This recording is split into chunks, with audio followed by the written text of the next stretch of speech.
इस शिव महापुराण में भी आप देखें, असंख्य लोग दुग्ध दान कर रहे होंगे, दुग्ध चढ़ा रहे होंगे। अवश्य चढ़ाना चाहिए। कई बार लोग कहते हैं कि दूध क्यों चढ़ाएं, ये इतना नालियों में गिरता है, इससे अच्छा दीन दुखियों को दें।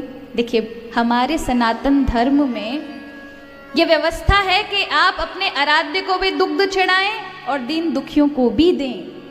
जो लोग कहते हैं कि दीन दुखियों को नहीं देते, वो कभी मंदिर गए नहीं, चढ़ाया एक ढक्कन ने, और उन्हें लगता है कि मंदिर में क्यों दूध देते हैं।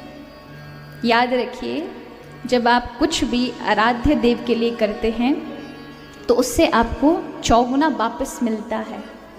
आज आप एक ढक्कन कर रहे हैं, कल आपकी सामर्थ उसी के कारण 4 बाल्टी की हो जाएगी, उसी से, क्योंकि दिए से बढ़ता है।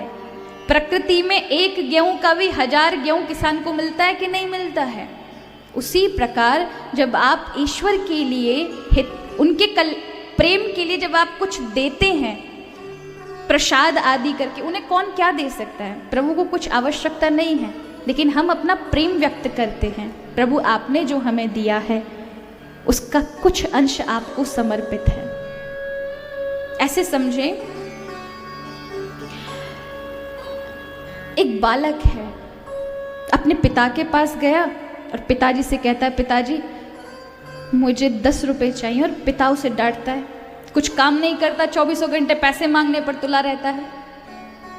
फिर भी बालक जिद करे, कुर्ता पकड़े, पिताजी पिताजी पैसे चाहिए पैसे चाहिए, और पिता कहीं ना कहीं क्रोधित हो गए, उसे 10 का नोट दे दे और कहे, खबरदार आगे से मांगा तो चिल्लाए, एक थप्पड़ लगा दे। लेकिन वही बच्चा रोता हुआ दुकान पे जाए, एक चॉकलेट लेकर आए और पिता के पास आकर के, पिताजी आज आपका जन्मदिन है ना, ये मेरी ओर से।